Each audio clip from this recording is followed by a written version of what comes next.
على سيد الأنبياء والمرسلين قال النبي صلى الله عليه وسلم لا يؤمن أحدكم حتى أكون أحب إليه من والده وولده والناس أجمعين أو كما قال النبي صلى الله عليه وسلم.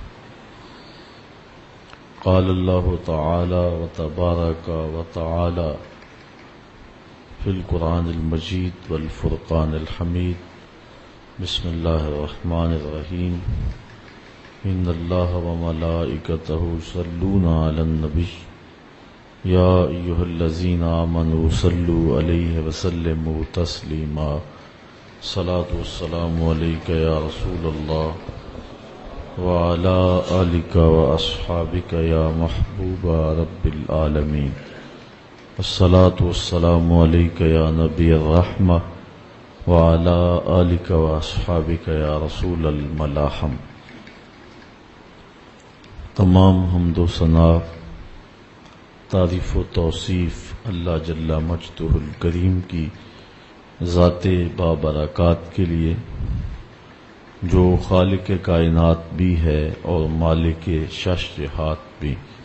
اللہ جل وعلا کی حمد و ثنا کے بعد حضور نبی اکرم شفیع امم رسول محتشم نبی مکرم اللہ کے پیارے امت کے سہارے رب کے محبوب دانائے غیوب مالک رقاب امم فخر عرب و عجم والی کون و مکان سیاہ لا مکان سید انس و جاں سرور لالا رخاں نیر تاباں سر نشین مہ وشاں ماہ خوباں شہنشاہ حسینہ تتمہ دوراں سر خیل زہرہ جمالا جلوہ صبح ازل نور ذات لم یزل باعث تکوین عالم فخر آدم و بنی آدم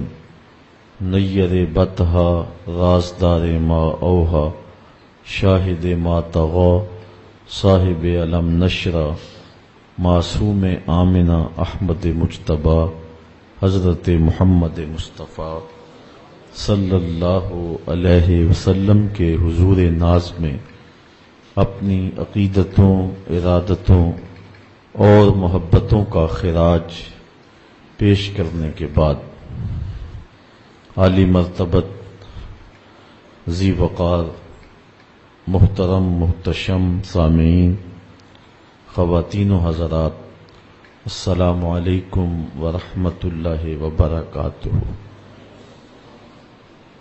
محبت ایک ایسا جوہر ہے جو قلب انسانی کی زینت ہے. وہ دل بنجر ہے جو محبت کے جوہر سے خالی ہے. محبت کیا ہے، اس پر اہل علم، شعراء، ادباء اتنا کچھ کہہ چکے ہیں کہ اس کو بیان کرنے کے لیے ایک الگ عنوان چاہیے. لیکن میرے پیش نظر اس وقت شاعر مشرق علامہ اقبال علیہ رحمہ کا محبت کے عنوان سے ایک کہا گیا کلام ہے، جس میں انہوں نے محبت کے اجزائے ترکیبیہ اور یہ مقدس جوہر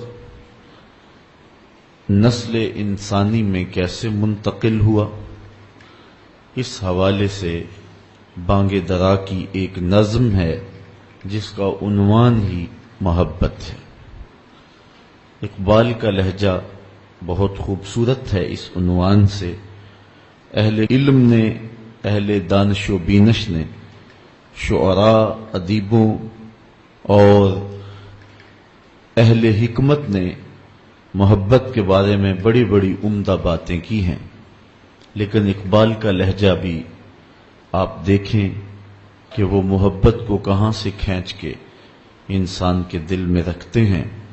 عروس شب کی زلفیں تھیں ابھی نہ آشنا خم سے، ستارے آسماں کے بے خبر تھے لذت رم سے، قمر اپنے لباس نو میں بیگانہ سا لگتا تھا، نہ تھا واقف ابھی گردش کے آئینے مسلم سے، ابھی امکان کے ظلمت خانے سے ابری ہی تھی دنیا، ہویدا تھی نگینے کی تمنا چشم خاتم سے، سنا ہے عالم بالا میں کوئی کیمیا گر تھا، صفا تھی جس کی خاک پا میں بھر کر ساغر جم سے، لکھا تھا عرش کے پائے پہ ایک اکسیر کا نسخہ، چھپاتے تھے فرشتے جس کو چشم روح آدم سے، نگاہیں طاق میں رہتی تھی لیکن کیمیا گھر کی، وہ اس نسخے کو بھر کے جانتا تھا اسم اعظم سے، بڑا تسبیح خوانی کے بہانے عرش کی جانب،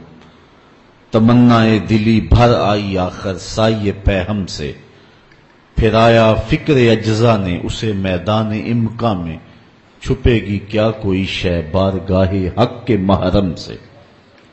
اب اجزا دیکھیے، چمک تاروں سے مانگی چاند سے داغ جگر مانگا، اڑائی تیرگی تھوڑی سی شب کی زلف برہم سے،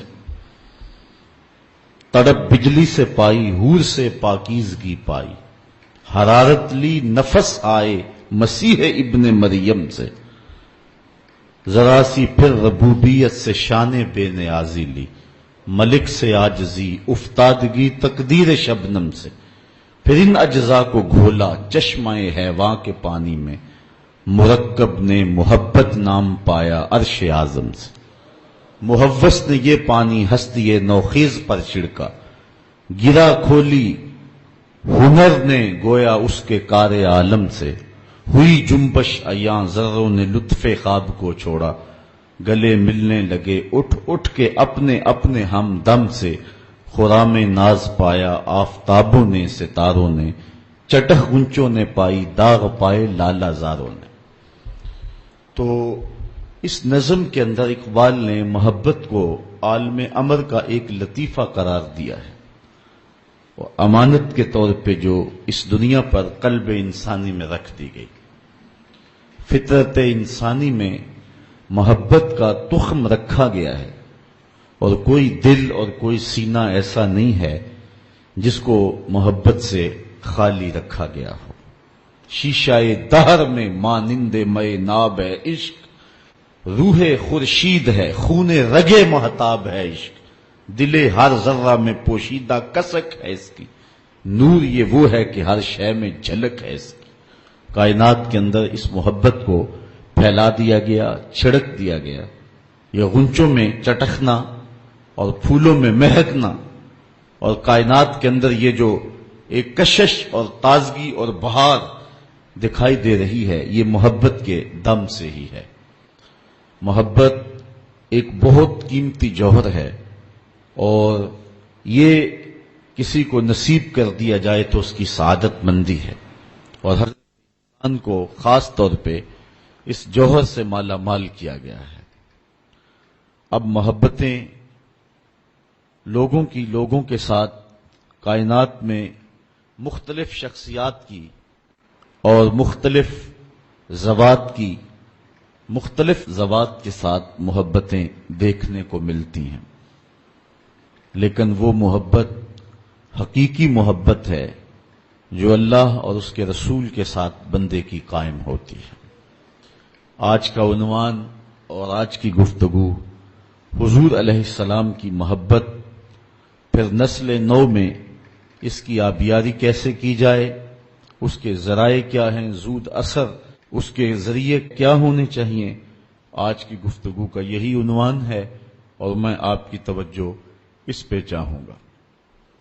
حضور علیہ الصلاۃ والسلام کی محبت عقل کا تقاضا بھی ہے، دین اور شریعت کا بھی تقاضا ہے۔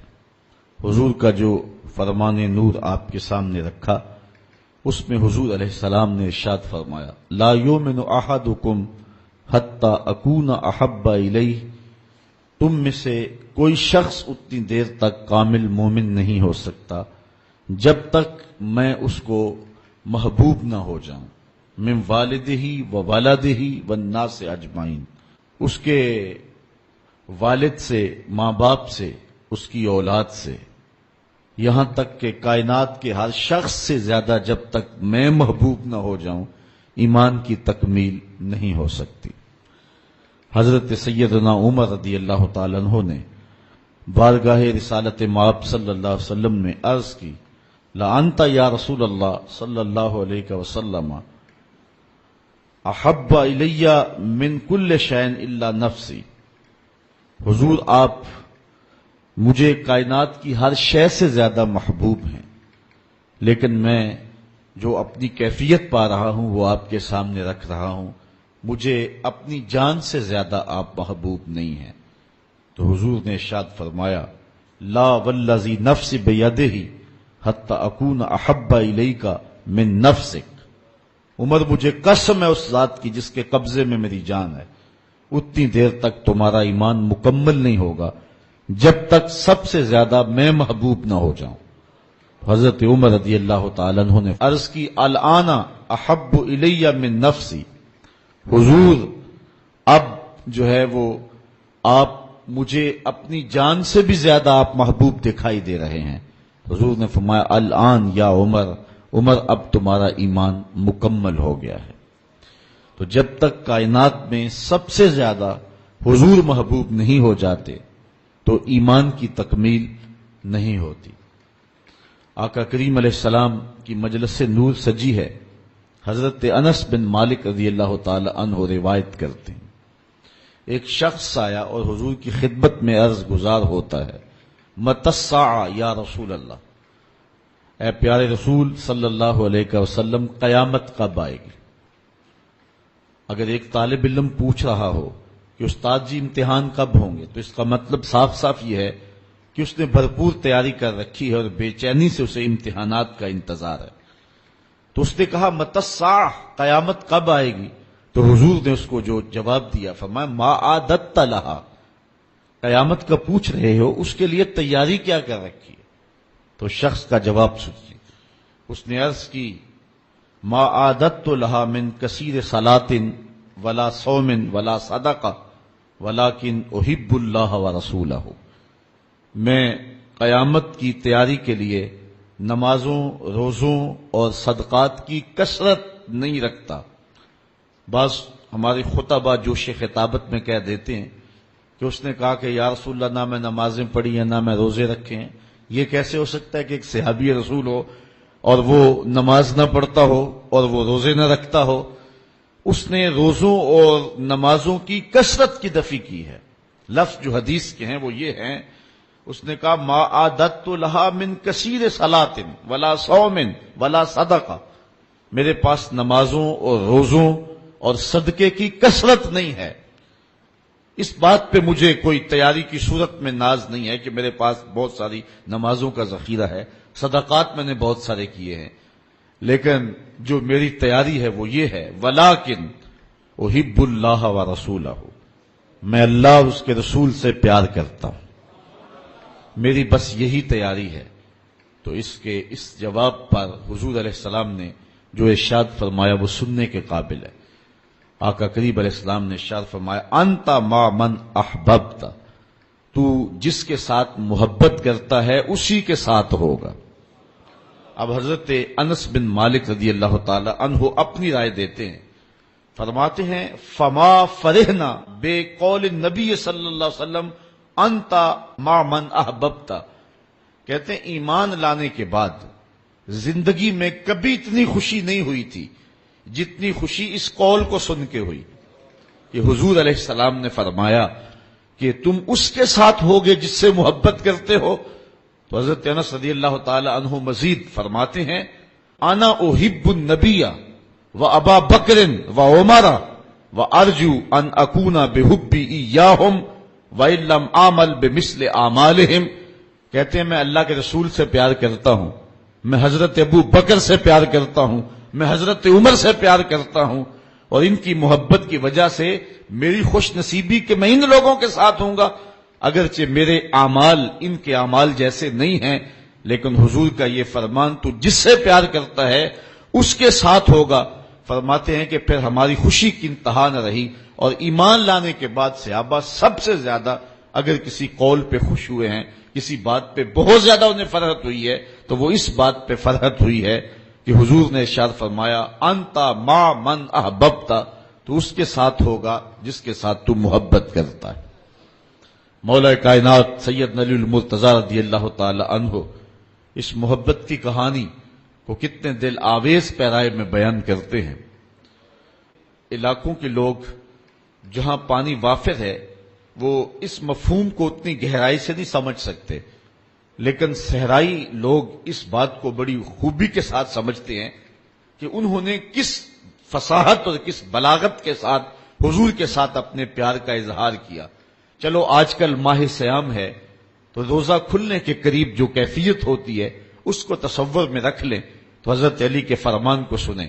کہتے ہیں کان رسول اللہ صلی اللہ علیہ وسلم احب الینا من اموالنا و اولادنا و آبائنا و امہاتنا من الماء البارد علی الظما. کہتے ہیں کہ حضور ہمیں اپنے مال سے زیادہ پیارے تھے، حضور علیہ السلام اپنی اولاد سے ہمیں زیادہ پیارے تھے، حضور علیہ السلام ہمیں اپنے ماں باپ سے زیادہ پیارے تھے. اور حضور کتنے پیارے تھے، پیاس میں ٹھنڈا پانی جتنا پیارا ہوتا حضور اس سے بھی پیارے تھے. اللہ اکبر. ٹھنڈے پانی کی جو طلب ہوتی ہے اور اس کے لیے دل میں جو رغبتیں اور اس کے لیے جو دل میں خواہشات ہوتی ہیں حضور اس سے بھی پیارے تھے. مطلب کیا کہ پیاس میں ٹھنڈا پانی زندگی ہے، اگر وہ پانی میسر نہیں آتا تو پھر زندگی کا خاتمہ ہو جاتا ہے. حضرت علی نے بلاغت اور فصاحت کے لفظوں کے ساتھ اس کہانی کو بیان کیا کہ حضور اتنے پیارے تھے، صحرا میں جس طرح کوئی شخص ہو اور وہ پیاس میں بلبلا رہا ہو تو اس کو پانی مل جائے، پانی کا ملنا اس کے لیے زندگی کا ملنا ہے. تو کہتے اس پانی کو مل کر کے، اس پانی کو دیکھ کر کے، اس پانی کو پی کر کے، حاصل کر کے اتنی مسرت نہیں ملتی تھی جتنی مسرت حضور کا چہرہ دیکھ کے نصیب ہوا کرتی تھی. یہ حضور علیہ الصلوۃ والسلام کے پیار کا عالم ہے. حضرت عمر بن عاص رضی اللہ تعالیٰ عنہ فرماتے ہیں ما کان احد احب الیہ من رسول اللہ صلی اللہ علیہ وسلم. کہتے ہیں کہ جتنے حضور ہمیں پیارے تھے کائنات میں اتنا کوئی بھی پیارا نہیں تھا. جنگ احد کے موقع پہ آپ جانتے ہیں یہ خبر مشتہر کر دی گئی کہ حضور علیہ السلام کی شہادت ہو گئی. ایک انصاری خاتون بھی حضور علیہ السلام کی شہادت کی خبر سن کر کے جو بھی ملتا ہے اسے پوچھتی ہے حضور کا کیا حال ہے. کسی نے کہا تیرا باپ شہید ہو گیا، اس نے کہا مجھے سناؤ حضور کا کیا حال. پھر آگے گئی تو کسی نے کہا کہ تیرا بھائی شہید ہو گیا، اس نے کہا کہ اللہ نے اس کو اچھا ٹھکانہ دے دیا، مجھے یہ بتاؤ کہ میرے رسول کا کیا حال ہے. آگے بڑھی تو کسی نے کہا کہ تیرا شوہر شہید ہو گیا، تو اس نے کہا کہ وہ ایک بہادر شخص تھا اور اس کو شہادت کی منزل مل گئی، مجھے یہ بتاؤ میرے رسول کا کیا حال ہے. تو لوگوں نے کہا کہ حضور خیر سے ہیں. تو اس نے کہا کہ مجھے جلدی لے جاؤ حضور کے پاس، میں حضور کا چہرہ دیکھنا چاہتی ہوں. جب آقا کریم علیہ الصلوۃ والسلام کو اس نے دیکھا تو اس نے تاریخ ساز جملہ کہا کل مصیبت بعد کا جلل. حضور آپ مل گئے ہیں تو کوئی مصیبت ہی نظر نہیں آتی. میرا شوہر چلا گیا، میرا بھائی شہید ہو گیا اور میرا باپ اس جنگ میں شہید کر دیا گیا، لیکن مجھے اس کا کوئی دکھ نہیں ہے. مجھے اس بات کی مسرت ہے کہ آپ خیر سے سلامت ہیں. تو ہر مصیبت، ہر دکھ اور ہر اذیت جو ہے وہ مجھے گوارا ہے، میرے لیے وہ بہت چھوٹی مصیبت ہے، اور اگر آپ کو نہ پاتی تو یہ میرے لیے ایک بہت بڑی اذیت ہوتی اور ایک بہت بڑا امتحان ہوتا. حضور علیہ الصلوۃ والسلام کی محبت کے قصوں میں علماء نے حضرت زید بن الدسنہ کا قصہ انتہائی معروف اور محبت کی ایک عمدہ مثال کے طور پہ بیان کیا ہے. جنگ رجی کے موقع پہ حضرت زید بن دسنہ گرفتار کر لیے گئے تھے. کافروں نے حضرت زید کو پکڑ لیا اور پکڑ کر کے ان کو جو ہے وہ سولی پہ چڑھا دیا، ان کو جلتی ہوئی آگ کے انگاروں کے اندر رکھ دیا، اور پھر ان کو کہا کہ اے زید اگر تمہاری جگہ تمہارا نبی ہوتا اور تم اپنے اہل و عیال کے ساتھ اپنے گھر میں چین سے بیٹھے ہوتے تو کیسا ہوتا؟ تو حضرت زید نے جو بات کہی وہ سننے کے قابل ہے. فرمانے لگے کہ تم یہ بات کہتے ہو کہ میری جگہ وہ ہوتے، مجھے تو یہ بھی گوارا نہیں ہے کہ حضور اپنے دیش میں بھی ہوں اور حضور کے پاؤں میں کانٹا بھی چبھ جائے. ابو سفیان اس وقت ابھی اسلام کی دولت سے مالا مال نہیں ہوا تھا. اس نے حضرت زید کے ان جذبوں کو دیکھ کر کے کہ ان کو آگ کے تپتے ہوئے کوئلوں پہ رکھا جا رہا ہے اور اس حالت میں یہ جملہ کہہ رہے ہیں، تو کہنے لگا کہ میں نے بڑے بڑے لوگوں کو دیکھا ہے لیکن جتنی محبت اصحاب محمد سے کرتے ہیں واللہ کسی کو اتنا پیار کرتے میں نے نہیں دیکھا ہے. حضور علیہ الصلوۃ والسلام کے ساتھ صحابہ کو اتنا پیار کیوں تھا؟ حافظ شیرازی اپنے محبوب سے مخاطب ہو کے کہتا ہے کہ اے میرے محبوب، میرے جیسا زمانے میں عاشق کوئی نہیں ہے، جتنا پیار میں تجھ سے کرتا ہوں زمانے میں اتنا پیار کرنے والا کسی سے کوئی نہیں. اور پھر کہتا ہے اس لیے کہ تیرے جیسا سونا بھی تو زمانے میں کوئی نہیں. چونکہ عشق میں جو گرمی آتی ہے وہ حسن کی کثرت سے آتی ہے. اگر صحابہ جیسا زمانے میں عاشق نظر نہیں آتا ہے تو حضور جیسا حسین بھی تو کائنات میں کوئی نہیں ہے نا.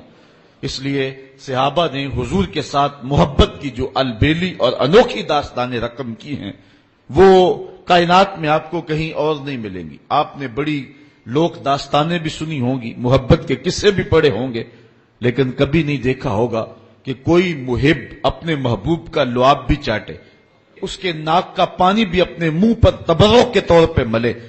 حضور علیہ السلام وضو کریں یا حضور لعاب پھینکیں تو صحابہ اپنے ہاتھوں پہ لے کر کے اپنے منہ پہ مل لیں، اور جن کو میسر نہ آئے وہ ان کے گیلے ہاتھوں سے ہاتھ رگڑ کے اپنے منہ پہ مل لیتے تھے. جنہ اکھیاں دل بر ڈٹھا وہ اکھیاں ہی تک لئیاں، تو ملیوں تا ساجن ملیا ہن آساں ہی لگ رہیاں. حضور کا جب وصال ہوتا ہے تو حضرت زید بن عبداللہ اپنے باغ کو پانی دے رہے ہیں تو کسی نے جا کے ان کو کہا کہ حضور کا انتقال ہو گیا ہے. تو انہوں نے یوں ہاتھ اٹھا کے کہا اللہم اذہب بصری حتی لا ارا بعد حبیبی محمد احدا. اے اللہ میری آنکھوں کی بینائی اچک لے، مجھے نہیں چاہیے یہ آنکھیں، حضور کے بغیر میں اب کسی اور کو نہیں دیکھنا چاہتا.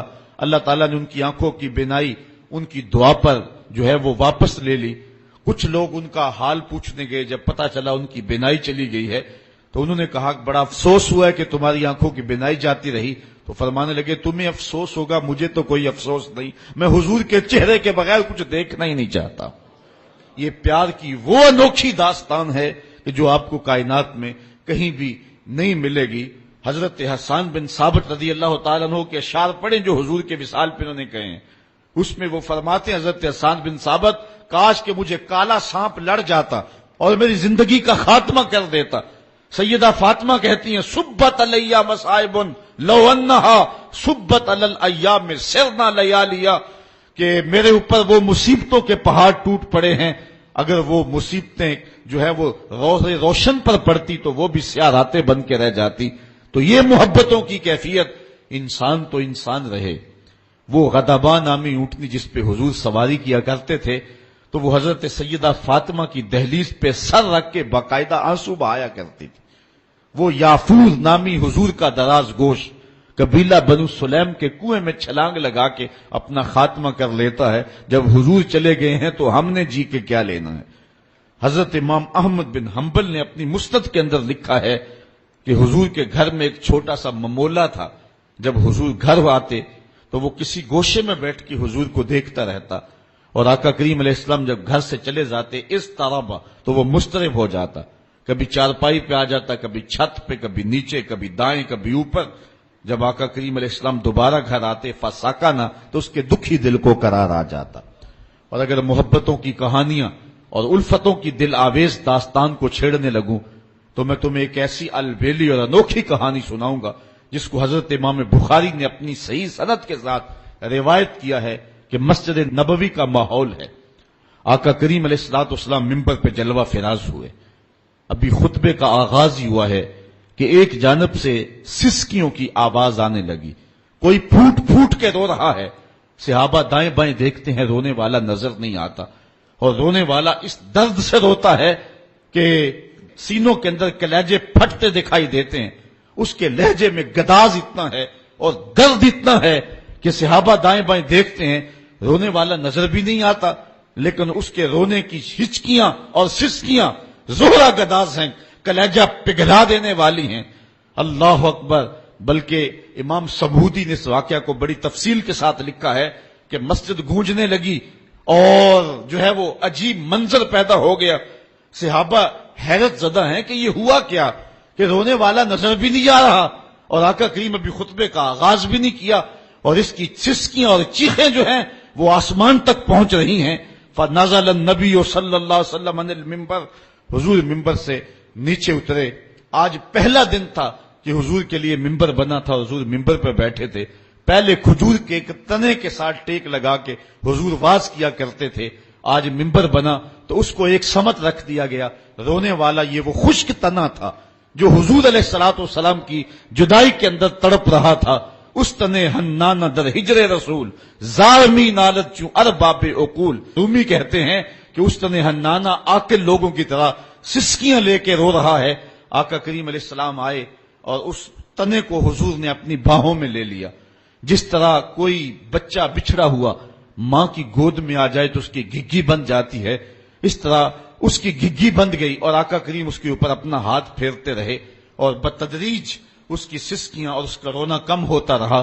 پھر تھوڑی دیر کے بعد آقا کریم دوبارہ ممبر پہ آئے، صحابہ سے ارشاد فرمایا کہ اے میرے صحابہ، لو لم افعل ہاکذا لہن الی یوم القیامہ، اگر میں ممبر سے اتر کر کے اپنے عاشق زار کو یوں تسلی نہ دیتا یہ قیامت تک روتا رہتا۔ حضرت امام محمد بن سیرین ایک بزرگ ہوئے ہیں، آپ فرمایا کرتے تھے کہ جب حضور کی محبت کا عالم یہ ہے کہ خشک لکڑیوں کو بھی جدائی برداشت نہیں ہے، تو حضور علیہ السلام کے جو غلام ہیں پھر ان کی محبت کا عالم کیا ہوگا۔ تو یہ انوکھا پیار اور محبت کی یہ ریت اور یہ رسم اہل ایمان کے اندر جاری رہی، اور آقا کریم علیہ الصلوۃ والسلام کا پیار اور حضور علیہ السلام کی محبت ان کا ایک بیش قیمت سرمایہ رہا ہے۔ امت مسلمہ اس وقت زوال پذیر ہوئی جب ان کے سینے سے حب رسول کو کھینچنے کی سازش کی گئی۔ اقبال کہتا ہے تو کیا جانتا ہے کہ تیرے ساتھ کیا قیامت توڑی گئی، عہد ما ماراز ما بیگانہ کرد از جمال مصطفیٰ بیگانہ کرد۔ یہ جو فرقے گروہ بندیاں پیدا کی گئی اور حضور کی ذات کو وجہ نزاع بنا دیا گیا، آپ معتزلہ، مرجیہ، اندیہ، لا ادریہ اور جتنے بھی جو ہے وہ امت کے اندر انتشارات پیدا ہوئے ہیں، آپ ان سب کو دیکھ لیں، مطالعہ کر لیں، کبھی بھی حضور کی ذات وجہ نزاع نہیں بنی ہے۔ صفات پہ گفتگو ہوتی رہی ہے، خلق قرآن کا مسئلہ رہا ہے، کیا حرام رزق ہے یا نہیں ہے اس پہ بحث ہوئی ہے، کبیرہ کا مرتکب کافر ہے یا مومن ہے اس عنوان سے بحث ہوئی ہے۔ حضور کی ذات کبھی وجہ نزاع نہیں ہوئی۔ آقا کریم علیہ الصلوۃ والسلام کی ذات جو ہے وہ ہمیشہ امت کے اندر محبتوں کا مرکز رہی ہے، اور کبھی حضور کی ذات کے ساتھ جو ہے وہ کسی نے کوئی جو ہے وہ ایسی بات یا اس انداز کے ساتھ جو ہے وہ بات نہیں کی۔ سب سے پہلے بر صغیر پاک و ہند میں اور سلطنت عثمانیہ کو توڑنے کے لیے جب اغیار نے سازش کی تو اس وقت حضور کی ذات کو وجہ نزاع بنایا گیا، اور پھر ہمارا جو حال ہوا امت کا شرازہ بکھر کے رہ گیا۔ حضرت شیخ عبدالحق محدث دہلوی علیہ رحمہ بر صغیر پاک و ہند میں، جنہیں محدث علی الاطلاق کہتے ہیں، تمام مکاتب فکر کے لوگ حضور علیہ الصلوۃ والسلام کے اس غلام اور دین متین کے اس سپاہی اور بر صغیر میں حدیث رسول کے اجالے بانٹنے والے اس محدث کو اپنا امام اور مقتدا مانتے ہیں۔ آپ مدارج النبوہ میں لکھتے ہیں کہ اللہ کا شکر ہے بہت سارے اختلافات امت کے اندر موجود ہیں، لیکن حضور علیہ السلام کی حیات طیبہ کے بارے میں کم از کم میرے دور تک تو کوئی اختلاف نہیں ہے۔ یہ شیخ اپنی کتاب میں لکھتے ہیں، تو اب اس کے بعد اس عنوان سے بھی امت میں اختلاف پیدا ہوا، تو مطلب یہ ہوا کہ یہ شیخ کے بعد کی کہانیاں ہیں۔ اس طرح توسل، استغاثہ، ندا اور یہ جتنے بھی عنوانات اختلاف کے ہیں، امت میں ایسے عنوانات سے پہلے اختلاف نہیں تھا۔ تو اقبال نے اس نبض پہ ہاتھ رکھا اور جو ہے وہ امت کے اس دکھڑے کو بیان کیا کہ عہد ما ماراز ما بیگانہ کر، ہمارے دور نے ہمیں ہم سے دور کر دیا ہے. از جمال مصطفیٰ بیگانہ کر، اس لیے کہ حضور کی ذات سے ہمیں دور کر دیا ہے. اور اقبال امت کا علاج اسی میں سمجھتا ہے کہ اس درماندہ قوم کو پھر حضور کی دہلیز پہ لے آئیں. اقبال کے فلسفے میں جو درد ہے، شکوے کے رنگ کے اندر ان کی کیفیات دیکھنے کو ملتی ہیں اور باقی ان کے کلام کے اندر، لیکن جواب شکوہ کے اندر وہ امت کا علاج بتا رہا ہے. یہ جو شکوہ ہے یہ ایک تشخیص ہے مرض کی، اور جو جواب شکوہ ہے یہ اس کی تدبیر ہے، اس کا علاج ہے. تو جواب شکوہ کا رنگ اگر آپ دیکھیں تو اقبال کی تان آخر اس پہ ٹوٹتی ہے، اور سارا فلسفہ ان دو لفظوں میں اقبال نچوڑتا ہے کہ کی محمد سے وفا تو نے تو ہم تیرے ہیں، یہ جہاں چیز ہے کیا لوح و قلم تیرے ہیں، قوت عشق سے ہر پست کو بالا کر دے، دہر میں اس میں محمد سے اجالا کر دے. تو کائنات میں روشنی اور اجالے تب ہوں گے جب ذات رسالت مآب صلی اللہ علیہ وسلم سے امت جڑے گی. اب ہماری نسل نو مغرب سے متاثر ہو رہی ہے، دوسری جانب ایک شخص کئی بیڑیوں کا سوار ہوا جا رہا ہے، اور ایک شخص کو کتنے لوگ کھینچ کر کے ایک اپنی دعوت، اپنے فرقے کی، اپنی جماعت کی، اپنی گروہ کی دعوت دے رہے ہیں، اور نتیجتاً اذہان جو ہیں وہ منتشر ہو کے رہ گئے. اب اس امت کو اور نوجوان کو اور آنے والی نسل کو وہ کون سا مرکز ہے جس پہ اکٹھا کیا جائے اور ان کو راہ مستقیم پہ بلایا جائے؟ تو وہ حضور علیہ الصلوۃ والسلام کی محبت ہے، جس محبت پر بلا کر کے جب محبت سینے میں بیدار ہوگی تو پھر عقائد کی درستگی بھی پیدا ہوگی، اور پھر عمل کو مہمیز بھی لگے گی، اور پھر جد و جہد اور طاعت کے جذبے، یہ سب کچھ پیدا ہوگا. اس لیے محبت رسول، اس جوہر کو نئی نسل کے اندر پیدا کرنے کی ضرورت ہے. اب نئی نسل کے اندر محبت رسالت مآب کو کس طرح پیدا کیا جائے، اس عنوان کے ساتھ لکھنے والوں نے بہت کچھ لکھا ہے. یہ گزشتہ شب میری نظر میں علموا اولادکم محبت رسول اللہ صلی اللہ علیہ وآلہ وسلم ڈاکٹر عبدہ یمانی کی جو ہے وہ مطالعہ میں رہی ہے، جس میں انہوں نے 20 ایسے طریقے بیان کیے ہیں کہ جس میں حضور علیہ الصلوۃ والسلام کی محبت کو نئی نسل کے اندر جو ہے وہ منتقل کیا جا سکے. لیکن اس وقت میرے سامنے وقت چونکہ اتنا نہیں ہے کہ میں ان 20 طریقوں کا اجمالی تذکرہ بھی کروں، گو کہ میرا ذہن تھا، لیکن میں اختصار کے ساتھ 3-4 باتیں، اور وہ بھی علامہ اقبال کا ایک مضمون ہے جس کا خلاصہ نئی نسل کے اندر دین کی آبیاری اور محبت رسول کی تخم ریزی ہم کیسے کر سکتے ہیں. تو اقبال نے اس کے لیے 3 چیزیں بیان کی ہیں، اور ایک چیز میں اپنی جانب سے بیان کروں گا. سب سے پہلی بات، نئی نسل کے اندر حضور کا پیار کیسے اجاگر کیا جاتا ہے. تو اقبال کہتا ہے کہ نسل نو میں حضور کی محبت کا جوہر منتقل کرنے کا زود اثر ذریعہ یہ ہے کہ اپنی اولادوں کو کثرت کے ساتھ حضور پہ درود و سلام پڑھنے کی ترغیب دیں. چونکہ درود ایک ایسا وظیفہ ہے جو انسان کی فطری صلاحیتوں کو نکھارتا ہے، روحوں کی زندگی کا سبب ہے، انسان کو طبی طور پہ توانائی نصیب ہوتی ہے. آپ پڑھیں قدرت اللہ شہاب کو، وہ کہتا ہے کہ مجھے جاگ ہی درود و سلام سے لگی. بلکہ اقبال سے کسی نے پوچھا کہ تیرے شعروں میں یہ حسن کہاں سے آ گیا؟ جو اردو ادب کے نقاد ہیں وہ غالب کو اقبال سے بڑا شاعر مانتے ہیں. جس انداز سے اس نے شاعری کی ہے اور جن سنگلاخ زمینوں میں اور جن مشکل بحروں میں غالب نے لکھا ہے، یہ اسی کا ہی مقصوم ہے. پھر وہ جس عنوان سے بھی لکھے وہ کمال کر دیتا. یہ مسائل تصوف کے، یہ تیرا انداز بیاں غالب، ہم تجھے ولی سمجھتے اگر بادہ خار نہ ہوتا. بات کرنے کا ڈھب جانتا ہے، ذکر اس پر ہی بش کا، پھر بیاں اپنا تھا، بن گیا رقیب آخر جو رازداں اپنا تھا. جب وہ حسن کا نقشہ کھینچے تو حسن کو مجسم سامنے لے آتا ہے.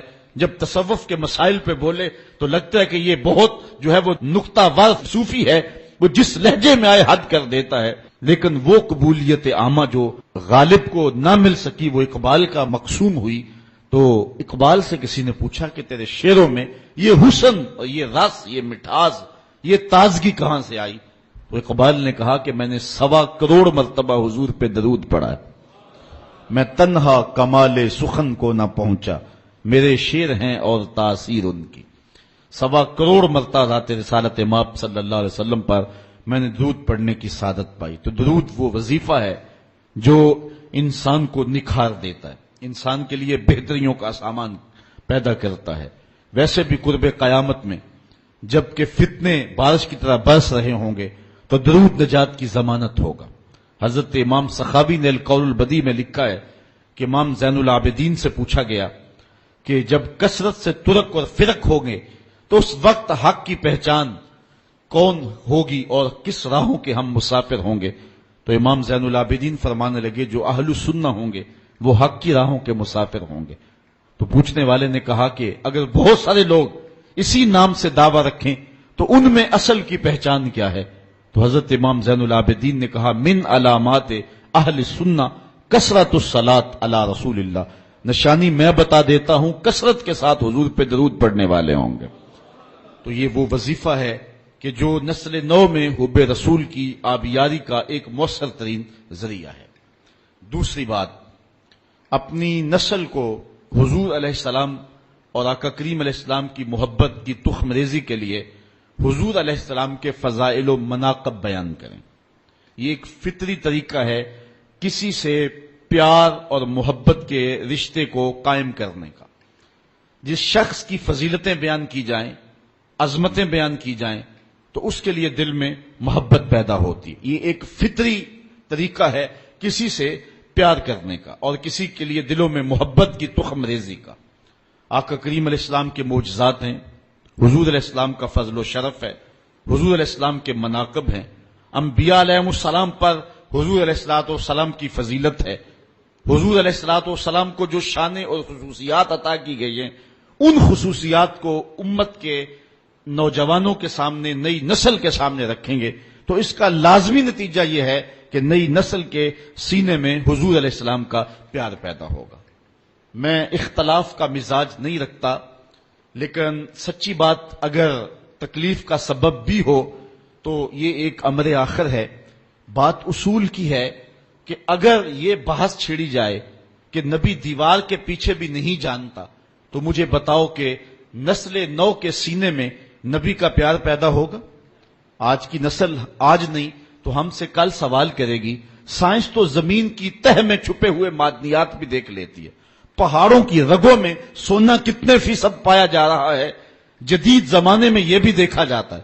سمندر کی تہ میں موتی اور گھونگے کس سائز میں ہیں تو جدید سائنس سے یہ بھی ممکن ہو گیا ہے کہ اس سائز کو بھی دیکھ لیا جاتا ہے، معدنیات کہاں اور کتنے پائے جاتے ہیں۔ یہ ایک انسانی عروج ہے اور انسانی باغپن ہے جب انسانی نظر کا کمال اور انسانی دوربین کی رسائی پہاڑوں کی رگوں تک ہو گئی ہے اور زمین کی تہوں تک انسان پہنچ گیا ہے تو کیا نبی دیوار کے پیچھے بھی نہیں جانتا؟ یہ بے بسی کی کہانی نہیں ہے تو اور کیا ہے؟ نئی نسل کو بتانا پڑے گا۔ یہ کسی نے اپنے دور میں اندھیرے میں بیٹھ کے لکھ دیا، حقیقت ایسی نہیں ہے۔ نبی تو نبی رہا، نبی کا غلام حضرت عمر منبر پہ بیٹھا ہے، نہامد میں جنگ ہو رہی ہے، 1 مہینے کی مسافت ہے، حضرت ساریہ امیر لشکر ہیں، راستے میں دیوار کیا کئی پہاڑ کھڑے ہیں، حضرت ساریہ آگے بڑھ کے جوش میں حملہ کرنے لگے، دشمن پیچھے سے آ کے جو ہے وہ حملہ آور ہونے لگا، حضرت عمر خطبہ دے رہے تھے، رہا نہ گیا، یہیں سے بولے یا ساریہ الجبل، اے ساریہ پہاڑ کو نہیں چھوڑنا، یہ شان ہے خدمت گاروں کی، سرکار کا عالم کیا ہوگا۔ یہ تو نبی کے غلام کی نگاہوں کا عالم ہے کہ وہ پہاڑوں کے پیچھے دیکھ رہا ہے، تو جو نبی ہے اس کی شان کا عالم کیا ہوگا۔ تو اگر اپنی اولاد کو اس طرح کے مسئلے بتائیں گے اور اس طرح کی باتیں بیان کریں گے تو وہ حضور کی ذات سے دور ہوں گے، حضور سے قریب نہیں ہوں گے۔ بات اختلاف کی نہیں، اصول کی ہے۔ آج کی اس انسانی عروج کی اور انسانی کمال کی اور مادی ترقی کے اس زمانے میں اگر یہ کہا جائے کہ نبی کسی چیز کا اختیار نہیں رکھتا تو یہ کتنی عجیب سی بات ہے۔ آج تو انسان زمین کی تنابیں تھام چکا ہے، آج تو چاند کی چھاتی روندی جا چکی ہے، مریخ کے سفر کی تیاریاں ہیں، ایٹم کا کلیجہ شک کیا جا چکا ہے، پوری دنیا گلوبل ولیج بن چکی ہے، پانی کی تہوں تک انسان کی رسائی ہے۔ اور کسی زمانے میں ہم کہتے تھے کہ کمان سے نکلا ہوا تیر واپس نہیں آتا، لیکن آپ کے پاس یہ سسٹم موجود ہے کہ آپ فائر کر چکے ہیں، بعد میں پروگرام بن گیا کہ نہیں اس کو ہدف سے ہٹانا ہے تو آپ بٹن دبائیں، نکلے ہوئے میزائل کا رخ بدل سکتے ہیں، اس کو راستے میں توڑنا چاہیں تو توڑ سکتے ہیں۔ یہ انسانی دسترس اور انسانی اختیار کی دل آویز کہانی ہے کہ انسان نے سورج کی شعاؤں کو مسخر کر لیا، زمین کی تنابیں تھام لی اور دھرتی کا کلیجہ اس کے ہاتھ میں ہے، اور وہ آنے واحد کے اندر کہاں سے کہاں تک جا رہا ہے، ہوائیں اس کی قید میں ہیں، فضائیں اس کی دست میں ہیں۔ جب انسان نے یہ مادی ترقی قائم کر لی تو کیا نبی کسی چیز کا اختیار نہیں رکھتا؟ یہ کتنی عجیب اور بے تک کی بات ہے۔ نبی کے اختیار کی کہانی سننی ہے تو آؤ نبی کی عظمتوں کو دیکھیں۔ نبی انگلی اٹھائے چاند کے ٹکڑے ہو جائیں، سورج پلٹ کے اثر کے وقت پہ آ جائے، اور سڑیاں کو جوراں اگا جان دائے، اور پتھراں نو کلمے پڑھا جان دائے، قطرے کو سمندر ذرے کو ستارہ کرتے ہیں، کونین کو خم آ جاتا ہے جب زلف سمارا کرتے ہیں۔ آج انسانی دسترس اور اختیار کی کہانی کی دل آویزیاں یہ ہیں کہ کمان سے نکلے ہوئے تیروں کے رخ موڑے جا رہے ہیں اور میزائلوں کے راستے اور ہدف تبدیل کیے جا رہے ہیں۔ آؤ حضور کی دہلیز پہ دستک دیتے ہیں۔ حضرت عبداللہ ابن عباس روایت کرتے ہیں، باب المعجزات مشکات اٹھائیں، فرماتے ہیں کہ ایک شخص حضور کی خدمت میں حاضر ہوتا ہے، وہ بدو عرض کرتا ہے کہ حضور اگر حاضل از یہ کھجور کا پکا ہوا خوشہ آپ اس کو اشارہ کریں اور یہ ٹوٹ کے آپ کی جھولی میں آ گرے تو میں آپ کو اللہ کا نبی مان لوں گا۔ حضور نے فرمایا تب تم مان لو گے؟ اس نے کہا انکار کی گنجائش نہیں رہے گی۔ حضور اشارہ کرتے ہیں، گچھا ٹوٹ کے جھولی میں آ گرتا ہے، ادھر گچھا پہنچتا ہے، ادھر اس کے لبوں پہ کلمہ جاری ہو جاتا۔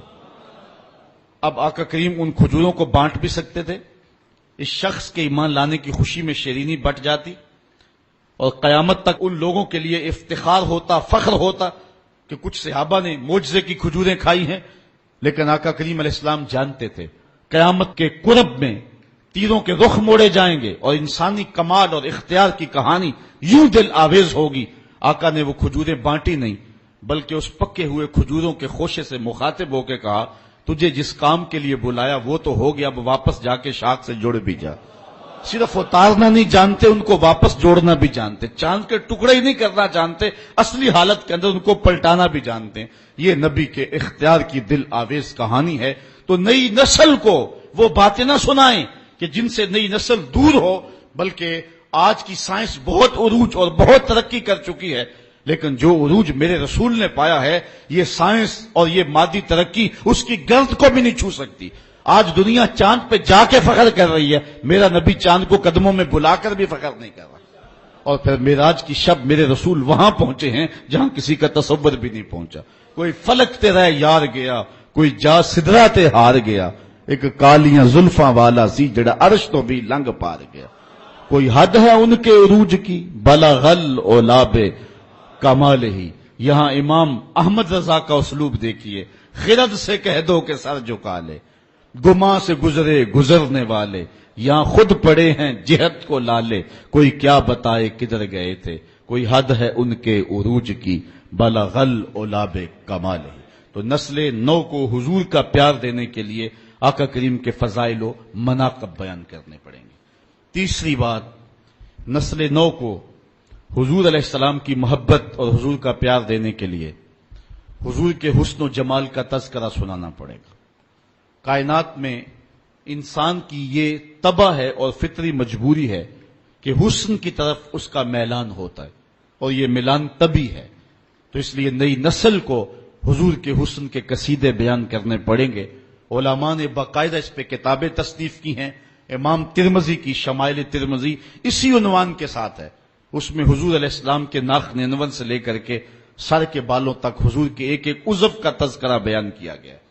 تو نسل نو کو حضور کے حسن کا تذکرہ سنانا پڑے گا تاکہ ان کے سینے میں حضور کا پیار پیدا ہو۔ یہ عنوان اپنے دامن میں بڑی وسعت رکھتا ہے، لیکن ایک حدیث سن لیں۔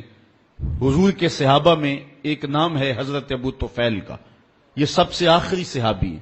حج کا موسم ہے، اونچے ٹیلے پہ کھڑے ہو گئے اور لوگوں سے مخاطب ہو کے کہا، لوگوں اس وقت روئے زمین پہ میرے علاوہ کوئی نہیں جس نے حضور کو دیکھا ہو، آؤ مجھ سے حضور کی باتیں سنو. لوگ اکٹھے ہو گئے اور کہا، صرف لنا رسول اللہ صلی اللہ علیہ وسلم، ہمیں حضور کا حلیہ بیان کر دیجیے. تو انہوں نے 3 لفظوں میں حضور کا حلیہ بیان کیا. کان رسول اللہ صلی اللہ علیہ وسلم ابیض ملیحا مقصدا، ایک چٹے رنگ کے تھے، ایک حسن نمکین تھا، ایک ہر معاملے میں توازن تھا. آخری بات میرے عنوان کی، ورنہ اس عنوان سے بہت کچھ کہا جا سکتا ہے. حضور علیہ الصلوۃ والسلام کے فضائل و مناقب، حضور کے حسن کا تذکرہ، آقا پر کثرت درود، یہ سارے وظائف زود اثر ہیں اور ان کے ذریعے سے اپنی نسل کو حضور علیہ السلام کی چوکھٹ پہ بلایا جاتا ہے. ایک اور ذریعہ یہ ہے کہ اپنی نئی نسل کو حضور علیہ الصلوۃ والسلام کی سیرت بیان کریں، اور اس کا لازمی نتیجہ یہ ہے کہ ان کے دل میں حضور علیہ السلام کے لیے، صاحب سیرت کے لیے پیار کے جذبے پیدا ہوں گے. آقا کریم علیہ السلام کو جو حسن صورت دیا گیا ہے اس کا جواب نہیں ہے، لیکن جو حسن سیرت دیا گیا ہے اس کا بھی جواب نہیں ہے. اللہ تعالیٰ جل شانہ نے اپنے محبوب کے خلق کی خود تعریف کرتے ہوئے فرمایا، وَإِنَّكَ لَعَلَىٰ خُلُقٍ عَظِيمٍ، محبوب تو عظیم خلق کا مالک ہے. تو جس کے خلق کو رب نے بھی عظیم کہا ہے، وہ سیرت کے کس اونچے درجے پہ گامزن ہوگا. اس لیے اپنی نئی نسل کو اس عنوان کے ساتھ آگاہی دے کر کے اپنی نئی نسل کو حضور کی محبت کی طرف بلایا جائے گا. ایک بات اور عرض کروں جاتے ہوئے، وہ یہ کہ اپنی اولادوں کے دلوں کے اندر اس بات کا احساس پیدا کیجئے اور اس مسرت اور اس خوشی کا وہ اظہار کریں کہ ہم حضور کی امت ہیں. اور یہ احساس فرحت کا اور انبساط کا حضور علیہ الصلوۃ والسلام کی قربت کا سبب بنے گا. اور صحابہ اس بات پہ فخر کیا کرتے تھے. اور ابھی آپ نے روایت سنی کہ سب سے زیادہ خوشی صحابہ کو اگر کسی بات کی ہوتی تو ایمان لانے کی ہوتی. تو حضور علیہ الصلوۃ والسلام کی صورت میں جو کرم نوازی ہوئی، 1,00,000 انبیاء علیہم السلام ہیں، لیکن جو اعزاز اللہ نے اپنے محبوب کو عطا کیا وہ کسی اور کا مقسوم نہیں ہے. شرف مکان کا نہیں ہوتا، مکین کا ہوتا ہے. تو جس طرح حضور نبیوں سے افضل ہیں، حضور کے صدقے سے حضور کی امت جو ہے وہ ساری امتوں سے افضل ہے. کنتم خیر امت اخرجت للناس، کبھی ہم تنہائی میں بیٹھ کے سوچے ہم اس قابل ہیں کہ اتنا بڑا اعزاز دیا گیا. یہ مجھے اور آپ کو کہا گیا کہ تم بہتر امت ہو، میری خوش قسمتی میں تیرا امتی. میرے بزرگ ایک شعر پڑھا کرتے تھے اور ان کے اوپر ایک محویت کا عالم طاری ہوتا تھا، محمد جانے جانا ہے پیغمبر ہو تو ایسا ہو. محمد جانے جانا ہے پیغمبر ہو تو ایسا ہو، رسولوں کی بشارت سے مبشر ہو تو ایسا ہو، امر توقیر کا سب کو موقر ہو تو ایسا ہو، کیا ہم کو غلام ان کا مقدر ہو تو ایسا ہو. اس پہ جتنا بھی ناز کریں کم ہیں. حضرت حسان بن ثابت رضی اللہ تعالی عنہ کبھی جھوم کے پڑھا کرتے تھے، منا علینا ربنا ام بعث فینا محمدا، ہمارے رب نے تھوڑا احسان کیا ہے کہ محمد عربی عطا کر دیے. اور آپ اس منظر کو نہیں بھول سکتے جب مدینے میں حضور جلوہ فراز ہوتے ہیں اور بنو نجار کی بچیاں ہاتھوں میں دفیں لیے حضور کی آمد کے ترانے پڑھ رہی ہیں. طلع البدر علینا من ثنیۃ الوداع وجب الشکر علینا ما دعا للہ داعی ایھا المبعوث فینا جیتا بالامر المطاع. اور وہ کتنی خوشی کے ساتھ ان کے لہجے کا بانک پن دیکھیے، انداز دیکھیے. انت شرفت المدینہ مرحبا یا خیر دائی فلبسنا صوب یمن بعد تلفیق الرقاع. وہ بچیاں پڑھتی ہیں کہ ہم تو پیوند لگے کپڑے پہنا کرتی تھی، ہم تو غریب گھروں کی بچیاں ہیں، لیکن آج کیا ہوا کہ ہم نے خوبصورت کپڑے پہنے ہوئے ہیں، ہم نے یمنی حلے پہنے ہوئے ہیں. کہا حضور ہم اس قابل تو نہیں تھی، ہم تو غریب لڑکیاں تھی، لیکن آج یمنی حلے ہم نے جو پہنے ہیں اس چاؤ اور خوشی میں پہنے ہیں کہ آپ جلوہ گر ہو گئے. تو اس شوق میں، اس محبت میں اپنی نئی نسل کو ہم جو ہے وہ حضور علیہ الصلوۃ والسلام کے بالخصوص موسم میلاد میں ان کے لیے محبتوں کے سامان کریں، تاکہ ان کے لیے حضور علیہ الصلوۃ والسلام کی محبتوں کا جوہر اور چمکے اور جھلکے اور سینے روشن ہوں. اللہ تعالیٰ یہ دولت بیدار ہم سب کو نصیب فرمائے. کل دوبارہ حاضری ہوگی تو عنوان ہوگا محبت اہل بیت. انشاءاللہ اللہ مجھے آپ کو اپنی رحمتوں کے سائے میں رکھے.